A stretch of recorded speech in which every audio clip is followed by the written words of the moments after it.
We all have our favourite sea bass lures, but what makes a top lure? A must-have lure, a lure you simply have to have in your tackle box. For me, a top lure is a lure that consistently and repeatedly catches over a long period of time, rather than a lure that looks good and should catch. That tells me there's something about the lure that entices the bass to take rather than just follow. This video is about a few lures that over the years I have found do just that, repeatedly and consistently catch. I'm going to look at a few hard lures, plugs, a few soft plastics, and a couple of metal lures. So I hope you find the video useful.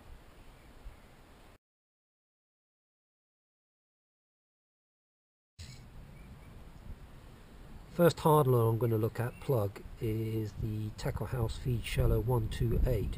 128 being its length, 128 millimeters. As the name suggests, it's a shallow diving lure. It's a floating diver, only dives down to about 30 centimeters per foot. So you usually work it, depending on how you work the rod, from between 5 and 30 centimeters. It's an absolutely brilliant lure for working over shallow rough ground when there's not much water above the rocks. Got a great wobbling action. But apart from over very shallow rough ground, I've used it trolling on the kayak in deeper water over rough ground, maybe say up to about 20 feet. And even though it only dives down to about a foot, the bass will come up and hit it from underneath.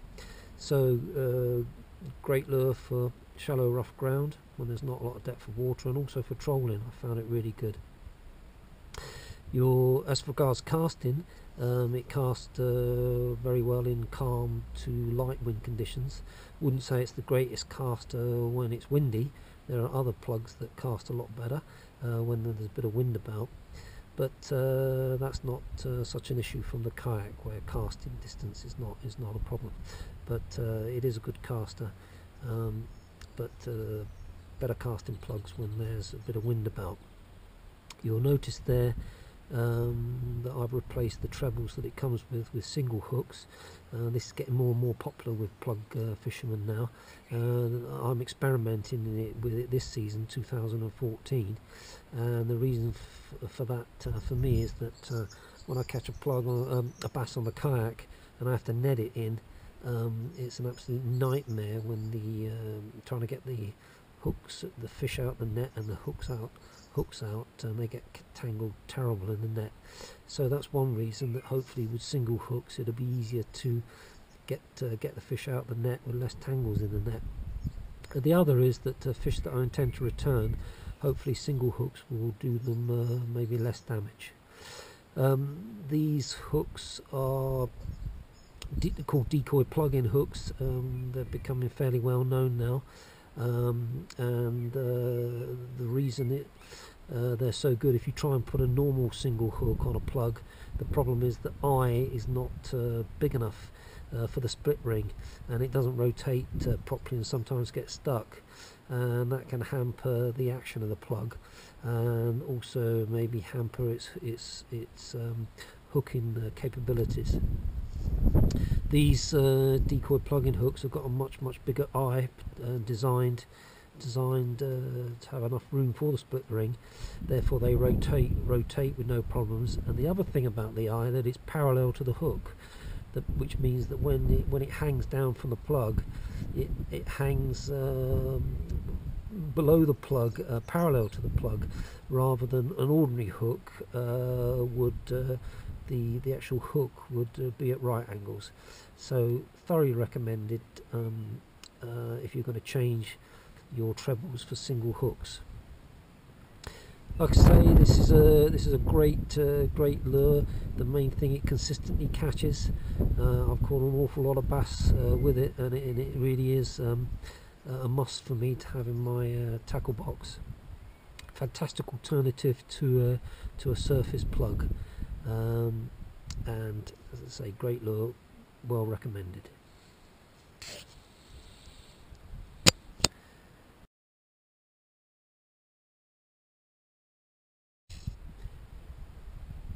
Next plug I'm going to take a look at is another very shallow diver. Dives just like the tackle house feed shallow, dives to about 30 centimeters a foot. Therefore absolutely ideal for shallow rough ground, and it's the IMA Komono SF-125. Just like the tackle house feed shallow, it's a floating diver, and great thing about this lure is if you're fishing very shallow ground, you've got to skip this over rocks and weed. You can, if you hold the rod up at an angle, it literally will swim just under the surface, but it retains its nice wobbling action. So great lure for shallow rough ground. As regards casting, this one is a great caster. In my opinion, much better caster than the tackle house feed shallow. Therefore, particularly when there's a bit of a breeze about, really does cast well. So and also like the tackle house feed shallow, it consistently catches. So another lure that is thoroughly recommended, particularly for shallow rough ground.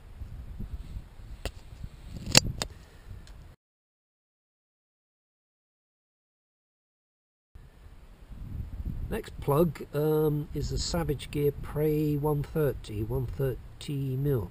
Again, a floating diver. The difference between this one and the tackle house feed shallow and the IMA Komono, it dives a little bit deeper, dives to about 40 centimeters. So still okay for shallow rough ground, but just dives that little bit deeper. As I say, another great lure. It's sort of the minnow type plug. Again, I've caught an awful lot of bass with it. It's definitely a go-to lure. The good thing about this lure is that it's about half the price of normal plugs, so that's even better. You know, you can save a bit of money. At the moment I think it's about £10 at the time of making this video, half the price of some of these other top lures, and as far as I'm concerned, it is a top lure based on catches. Great caster. You get the occasional spin mid air when you're casting in the wind, but still a great caster. Great from the shore over shallow rough ground. Great on the kayak for trolling and casting and retrieving on the drift. So another lure that is well recommended.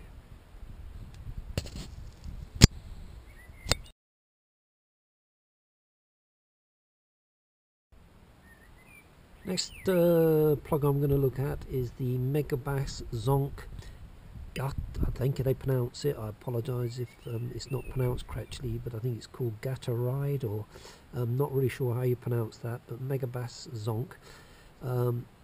This is a brilliant lure when it's windy, when there's a lot of wind about. It's got this rather unusual lip here that it's said to make it more aerodynamic when you're casting it in the wind, and it does work. It really is a great caster, and it's a lure, if I'm fishing from the shore, that I bring out when there's a bit of wind about. Also, unlike the previous lures, this one dives a lot deeper. This one dives to about 3.5, I found 3.5–4 feet. So you've got to be a little bit careful if you're using it from the shore over shallow rough ground, because it does dive down deeper. I tend to use this one mainly from the kayak. Use it trolling. It's got a really great action to it. You can really feel the rod tip vibrating as it's going through the water. I use it for trolling and cast and retrieve from the kayak when I know there's enough water there, because this one does dive down a little bit deeper.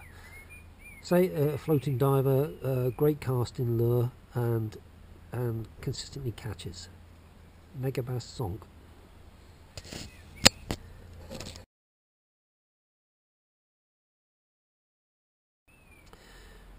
Now I'm going to look at one or two soft plaque sticks, and the first one is the Savage Sandeel Slug. Now this is a fantastic lure. It really does look and got an action like a sandhill.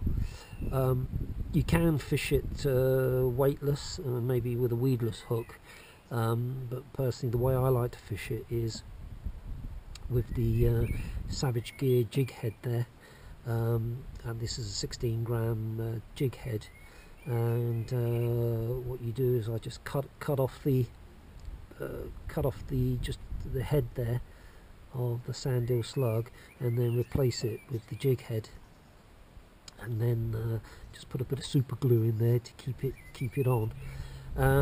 What I find this is great is for either cast and retrieve on the drift from the kayak over shallow rough ground.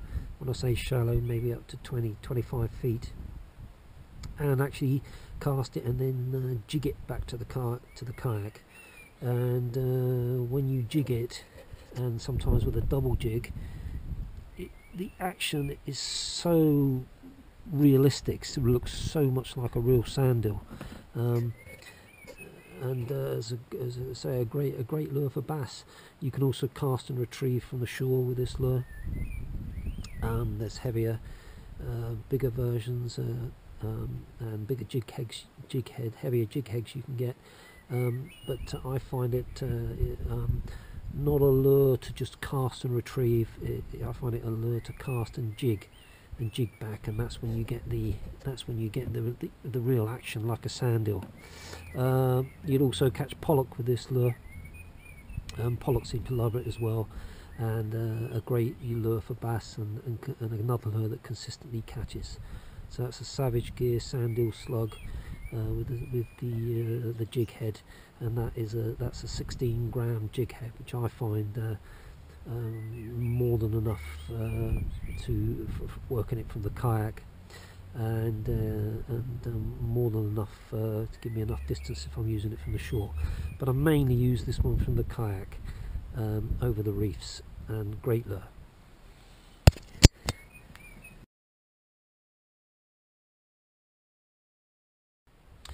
Next, another Savage Gear soft plastic. This is the Savage Sandhill, and again I've got the 16 gram jig head. Another great catcher. The difference between this one and the Savage Sandeel Slug is it's got a paddle tail, so you can just cast and retrieve this lure, and because of the paddle tail it gives it a bit of action, or you can jig it, and as I say, another fantastic lure that's that's designed to represent the sandhill. And they are very realistic, and bass seem to love them. Out of the two, between this one and the Sandeel Slug, I would say the Sandeel Slug looks more like a real sandhill. However, the great thing about this lure with the paddle tail, you can if you just retrieve it back, you'll get some action from it. But I am just like the Sandeel Slug from the kayak. I like to cast it and then mix it up, a bit of retrieve, and also jig it back to the kayak. Great lure, another one that consistently catches, and recommended.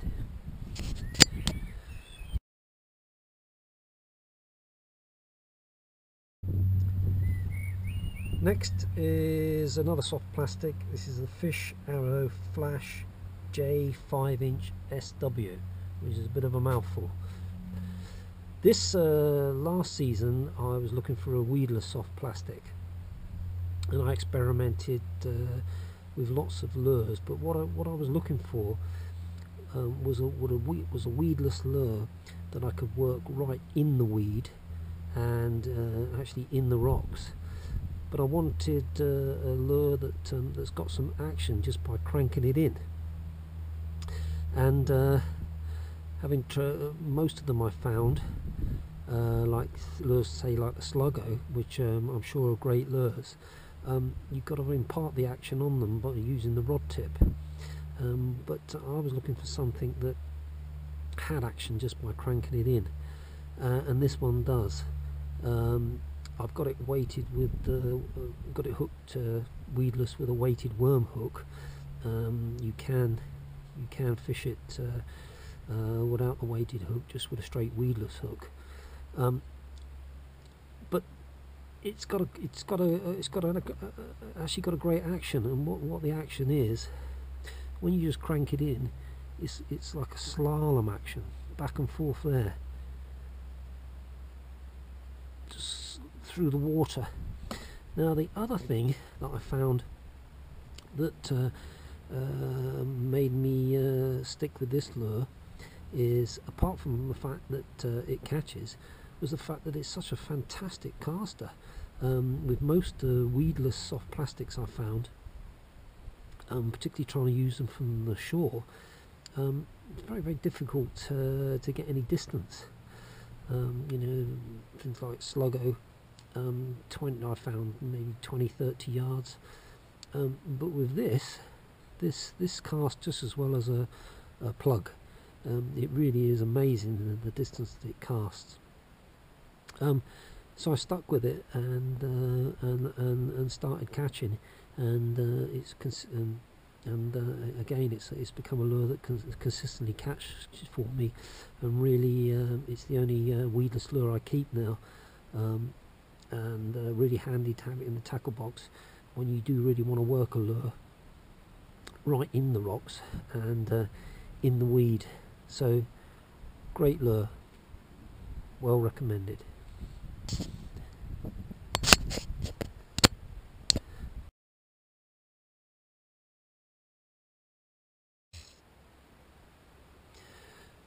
Moving on now to the couple of metal lures that I've used for years, and to be honest, don't bother with anything else now, because they just catch bass and other fish, and I really can't see the need for changing. And this is the Dexter Wedge, been around for years, still very, very popular, and a fantastic lure for just what in effect is just a lump of metal.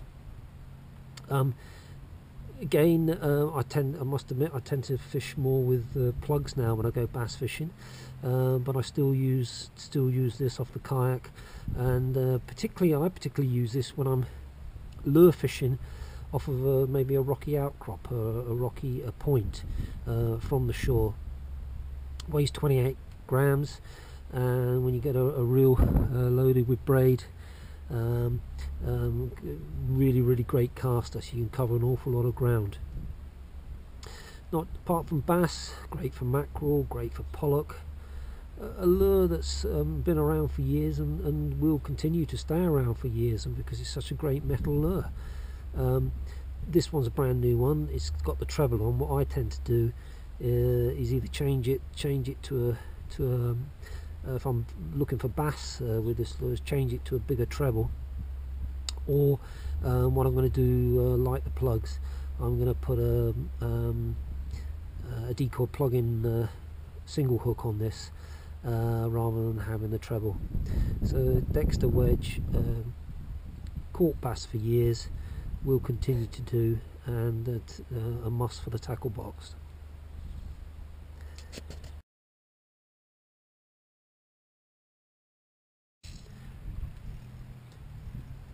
Final lure I'm going to talk about is the only other metal lure for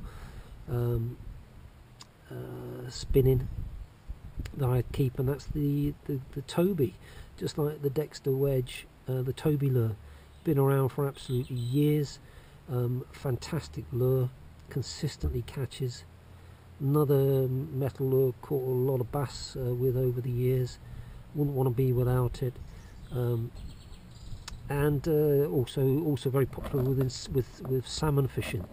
This is the blue, what they call the blue, which is basically blue and silver. Again, like the Dexter Wedge, weighs 28 grams, so therefore great caster if you're casting and retrieving from the kayak or casting from the shore. Another great lure. And that's these days that's the only two metal lures that I use when I'm actually casting lures. So that's the Toby, 28 gram.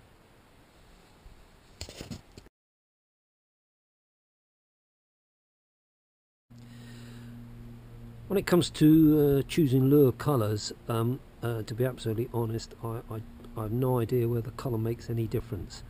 There's so many different colours out on the market. It's a bit of a minefield knowing what to do.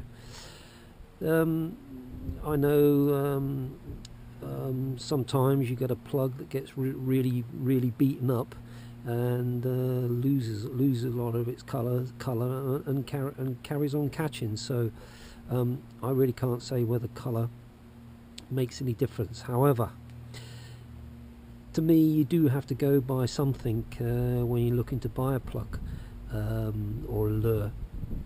And if you, as I do, if you look at the bait fish that the bass are feeding on in whatever area you live in the country, most bait fish have a dark back and a light underside.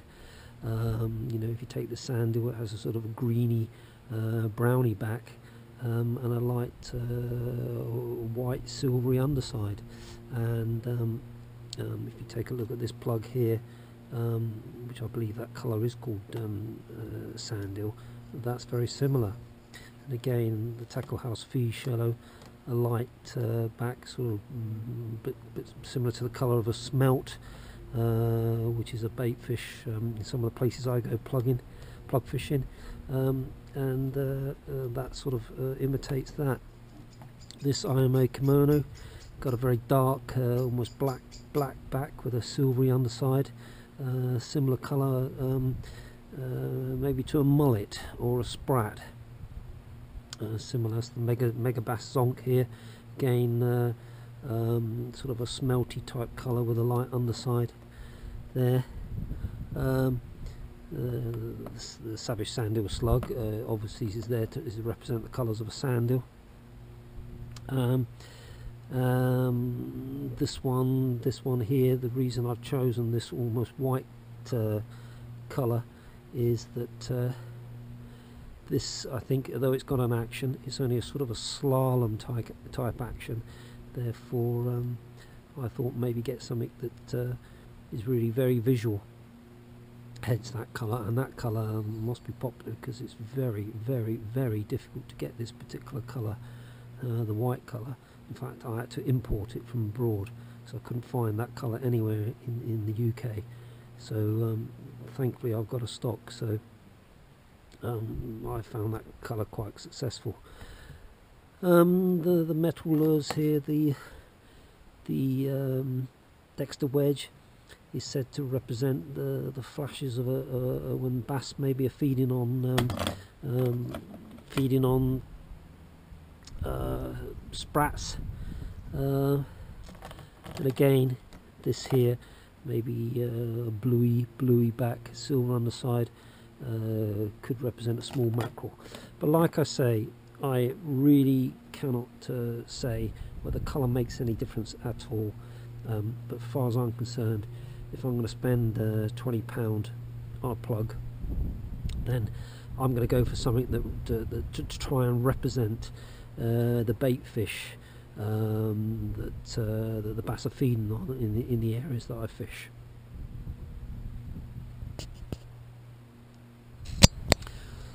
Okay, so that's nine lures that I've found consistently and repeatedly catch sea bass. So I hope you found that useful. Later on in the year, I'll be making a few videos on sea bass fishing, both from the kayak and from the shore in various ways. From the kayak, whether it be trolling or casting and retrieving lures on the drift, and also with the plugs and the soft plastics, and also some shore fishing bass videos. So many thanks for watching, and hope you found that useful, and hopefully later on in the season you'll see some of these lures actually catching bass. So thanks for watching.